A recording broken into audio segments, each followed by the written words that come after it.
A lot of time I want somebody else to add on, because like I said, everybody's experience is different, you know. Oh yeah, so the impact part, it impacts the community. Like I said, the police don't come in Canfield no more. Before, they used to come and sit up in Canfield, and I always known that, you know, this is illegal, this is private property, you know, it's not a Section 8. A lot of people think like Canfield was some Section 8 housing. No, it's not Section 8 housing. So we like legally kick the police out of Canfield, so they can only come in there when, yeah, thank you. But the community did that, you know, and, you know, we had help, you know, we used media, and also we used actual boots on the ground. And like you said, those shirts was a deterrent, because nationwide, they know what Cop Watch is about. All the police, they know who I am. I wasn't afraid to show my face, because, you know, the police been knew who I was. I needed the people to know who I was, because that's the only way we can protect each other. I mean, like, and that's why, you know, when we go out there, and I know people's names in my community now. They're real names, not this Joe Blow crap, because you can't go to the police station and get information on somebody with a nickname. You need an actual name, and people didn't understand that, you know, because they did that to us to keep us separated. You know, they don't want us to know each other's names. They want to know all of our names. But yeah, but it stopped. The police stopped coming in there. But we also noticed that the cops figured out a way to get in our neighborhood. So we had to document that. So every time it was a domestic disturbance, I remember the first couple times the cops came in on a domestic call, they came in 10 cars deep. You know, 10 cars deep, and each car had, you know, 2 officers in it, you know. So some of them had 1, but the majority of them have to have 2 cops in the car.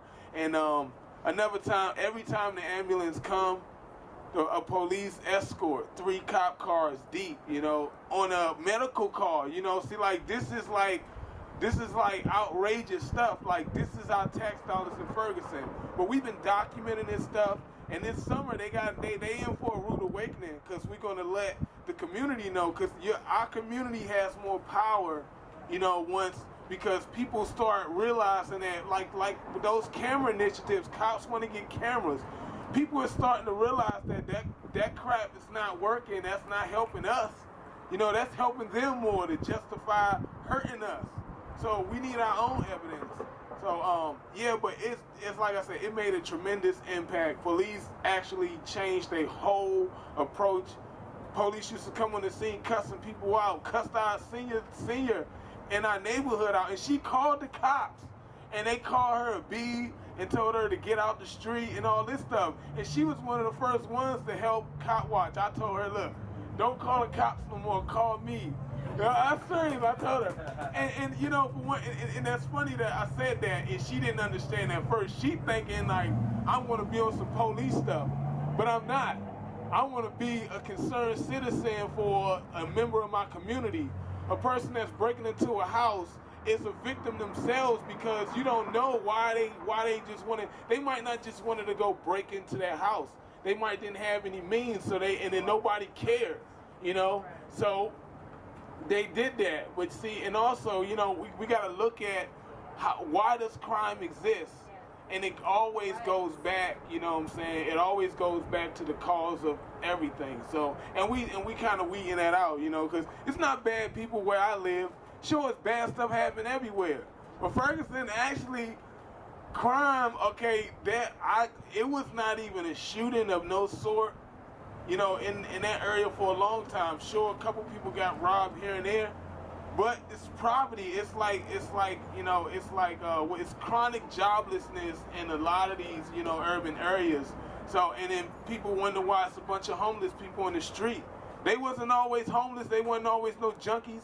You know, society like turned their back on them, and we forget that. You know, because I mean, a lot of us is like one step from being right out there, and I think that's why people are starting to show more compassion, because more people they see out on the streets, they identify themselves with that person, and they're not like looking down on them like, you know, like you're helping them. You help cripple people.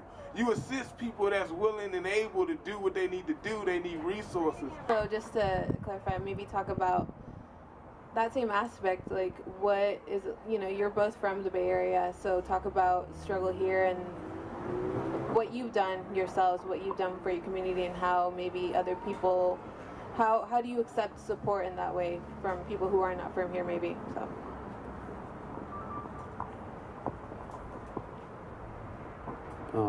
Okay, what we've done in our community, Oakland.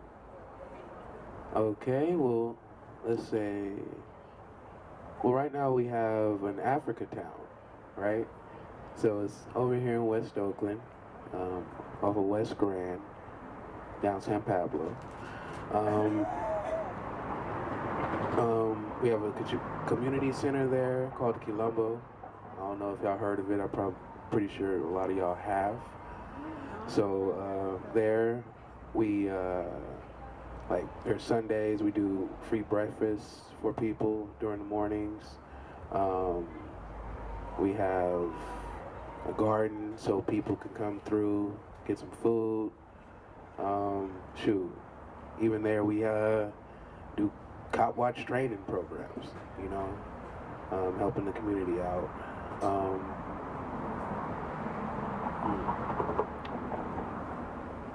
I'll say just out here cop watching in Oakland, just our presence. There have been situations to where we've rolled up on the police pulling somebody over, and then they'll see us come through, and then they'll just hurry up and leave. So I know our presence is pretty strong out here.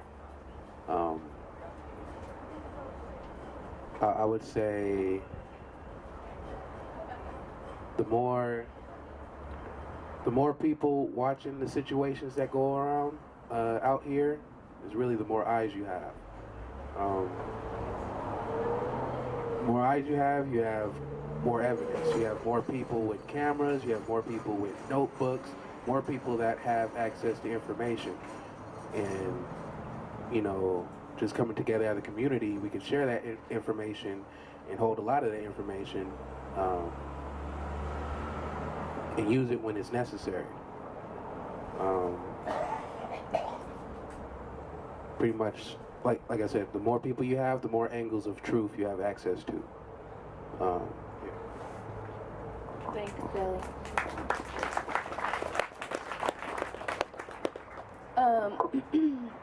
I feel that I have the privilege of being empowered with this information and experiences that I'm gaining doing this cop watch with the support of David, Lily, Deli, other people, and Jacob. And I feel like my community deserves to have that privilege also.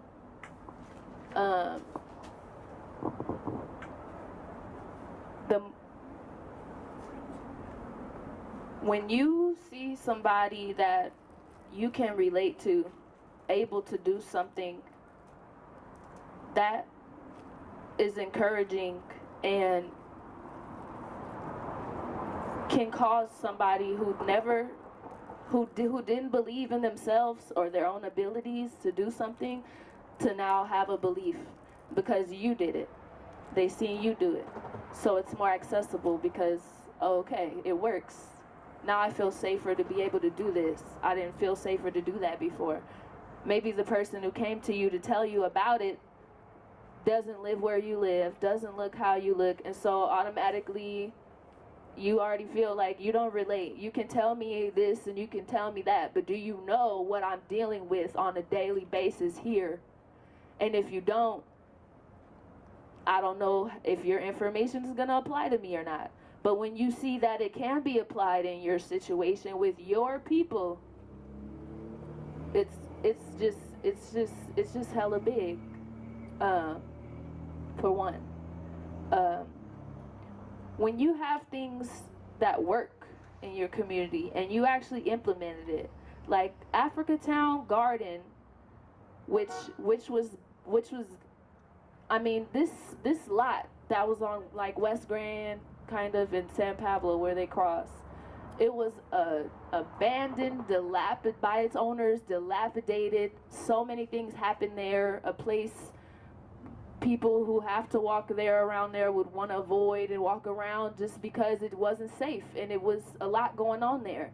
And students from multiple Bay Area colleges, professors, Quilombo supporters, and residents and volunteers, like over 100 people came more than one day and transformed that lot into a beautiful community garden that yields hella fruits, juiciest. I've never been a strawberry and had juice run that I bought from Safeway, okay, for one, but I'm digressing.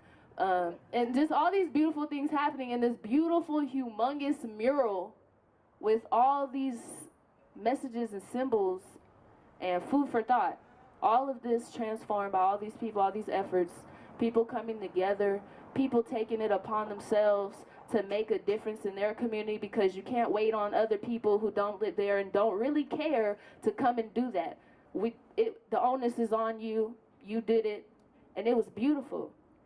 And immediately, once a Welcome to Africatown mural went up and sidewalks were regularly cleaned, and then some of them were painted red, black, green. We want to bring our culture back. We want to thrive as ourselves. It was threatened by gentrifiers. Oh, I own that land. Now it's nice and pretty. Now I want to claim it. Now I care because I want to make money off of you. But you never cared about this community. You didn't come feed people every day. They feed people every day at Quilombo. They give people clothes. There's a free store. There's books. It's a bookstore. Go read. You know what I'm saying? Like, they're offering all these things. And once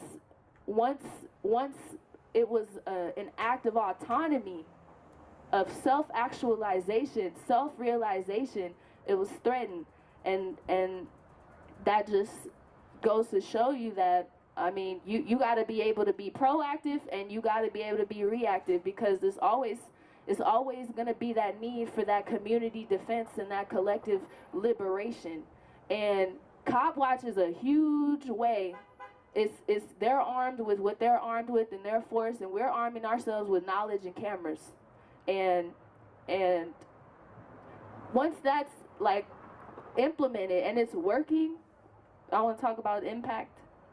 To eliminate that huge threat, that huge terroristic presence regularly, once that's out of the way, like, your mind is so free to build, not always be trying to maintain that something that is always broken, but actually have a foundation that's solid and then build from that.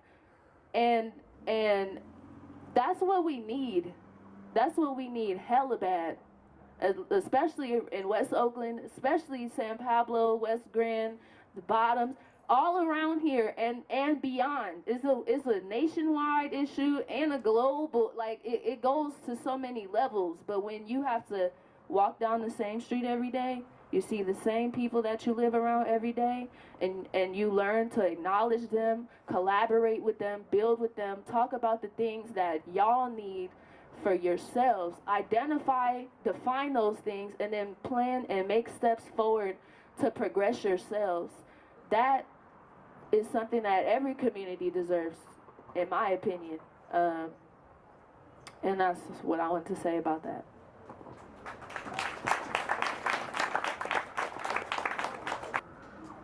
So one of the unique things that happened in South Carolina, it started out to be something real bad. We have it's a lot of racism and oppression that's going on in a lot of southern states, and in South Carolina it was pretty bad. It was a big telltale. Just before we had got out there, they had basically like said like no white people could be involved in the movement, okay? And this was a conversation that happened amongst the different age groups, a lot of elders, you know, mixed with some youth. But what happened just recently, like a couple days ago, I was, because I stay in contact with the people on the ground too.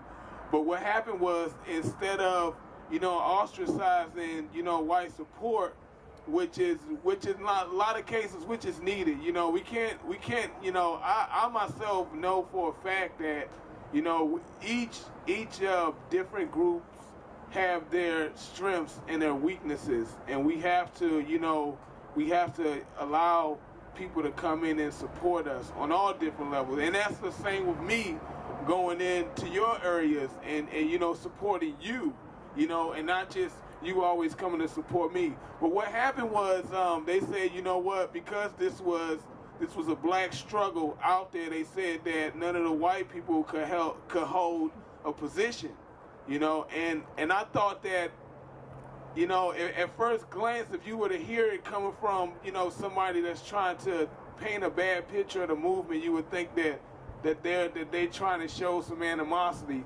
But when you look at it at the core truth, it goes back to allowing the people in their own community to fix their own problems and just supporting them, So I think that was a big step, and it was actually the youth that made that decision. It was a lot of elders coming in there, and we're still feuding. This is the young people's led movement, and there's a lot of our elders, man, that just don't want to relinquish that authority and that power. They don't want to support us, and and they still saying like they walking all slow and telling us to get behind them. It's like, look, man, no disrespect, I respect you, but I need you to give me information. Stop telling me to do this. Give me the information. Let me come up with my own solution, okay? Because I told my mother, and I tell all like, look, yeah, you guys went through some stuff, but y'all have no idea what these younger folks are going through. I'm 35 years old, and I don't have no idea what these 25-year-olds and these 15, 16-year-olds is going through. I know when I was 15, 16-year-old, cop told me, okay, couple more years and we're going to own you. And he talking to a teenager at this point. So I already had a built-up hate towards the police, and my mother didn't understand. And she said, oh, no, just listen to the cops. And I'm like, look, that don't work all the time. You can't just listen to the cops, because the cops be violating your rights. They done took us behind buildings when I was young and stripped us down butt naked, you know what I'm saying? Searching for drugs. Never find nothing and just say go, you know what I'm saying? So like stuff like that, that's a violation of our rights, we gotta stand up against that. And they just don't get that, but, Lily's going to, I think you want me to talk about, the ways people can help. Like I said, we got t-shirts, and right now, we've been selling these t-shirts, and all the proceeds have been going to the ground, work that's been going on, and we asking folks, if you can, we say, purchase a shirt, and support it, you be supporting us twofold, because when they see that shirt, then they know that, that awareness is growing. And then number two, you actually financing this movement, because we're not going to get no financing. Ain't no church came and drop a dime in the donation bucket. They saying come to my church, and we're going to talk about it. But that's another story. But, you didn't even got to always buy a shirt, though. Like I said earlier, just dropping the donation in the bucket and then allow those resources to go somewhere else. You might not want a shirt. You might don't like the idea. Well, like I said, just donate. We got two groups, and the whole mission is to empower other people. We going out right now, we're trying to raise money for South Carolina to get body cameras, so we just put up a post. And that money is going to South Carolina. It's not going to me. I'm not no paid worker. This is all volunteer work, But we are, serious about, empowering the people. And people that want to support that movement, we ask you guys, if you guys like what we're doing, check out our Facebook page, check out the, WECOPWATCH.org and see what type of work is actually going on. And like I said, try to figure out how you can support that movement, because this summer we want to make it a real big year. And, and the only way we can really be successful is if, you guys support. And just coming out here, I appreciate everybody coming out here, like I said, just listening, You know, because this right here is raising awareness that these conversations are going on. They can't stop that no matter what they do. You know, they're upset. You know, a lot of people don't know exactly what Cop Watch is about or what the whole, you know, ideology is about. But they do know that it's something called Cop Watch out there, and people be like seeking it out. As soon as they see us, they be like, wow. You know, I love the impact going somewhere. And I'm going to shut up. I'm long when I told you. But I love the impact when I go somewhere and I'm filming the police and somebody asks me, man, what are you doing? And then I tell them, and they more excited than me, you know. And they're like, wow, how can I get involved with that? You guys got classes? Like, you doing this? And they was like, yeah. So it's very inspiring, not to mention the people that get caught on stops and they see somebody. And they say, oh, man, I'm glad you got, like, they don't even know that it's a cop watcher. They just see somebody with a camera, and that idea of filming the police is, like, really getting out there. So, like, just the idea, I love to see those people's faces when they say, man, thank you, man, for being there. You know, I had a guy come out the house barefooted because I filmed him being stopped. He got dragged out of the convenience store. The cop said that the guy had ran from him yesterday. And, so, yeah, he said the guy ran from me yesterday. I filmed him, you know, jacking the guy up. You know, they hit him for, they charged him with, what was it called? Not wanting to be arrested. What's the word? Resisting arrest. Anyway, so they locked him up for resisting arrest. And so we got the proof because that was the only thing on the ticket, okay? The guy went, he seen me standing by the Mike Brown Memorial getting ready to leave out of town, and he ran over there to me barefoot. He was like, man, I seen you over here, man. He was like, I had to come find you. I was like, man, you recorded that whole thing? And I was like, yeah. So I asked him, I was like, so what happened? He told me everything, showed me the ticket. The only thing they had on there was resisting arrest. He wasn't charged with anything else. And I said, well, look, man, you know, how you gonna be resisting arrest and they ain't charge you for nothing? Like, you know? So that goes back to the facts that, you know, once he's got a court date and now he has some evidence for himself. And I gave him the video already, so he's got it.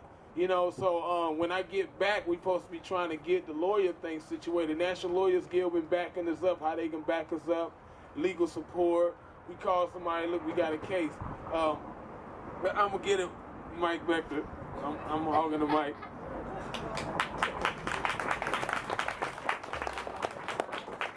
All right, so maybe for the next 5 to like 8 minutes, we're going to do a Q&A if anyone has any questions, and then we're going to have some final words, announcements. So does anyone have a question? Any questions? Yeah, it might be like an ignorant question, but is that, like, in you guys' observations, are there any like non-English speaking folk like participating heavily in the Cop Watch program? The question was, are there any non-English speaking folks participating in, I guess, your Cop Watch programs? Well, in Ferguson, because we kind of doing it like a loose thing, it's like nobody's really like cop watching, but they're watching the police. And there's a Hispanic speaking community.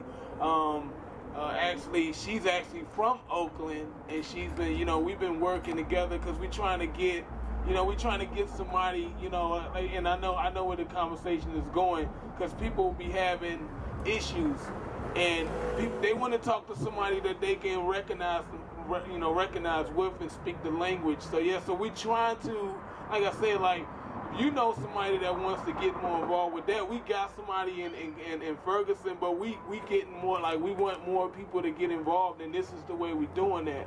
So yeah, if you know somebody that wants to get involved with that, like, you know, check us out. We got the flyers here. You can check us out on the webpage.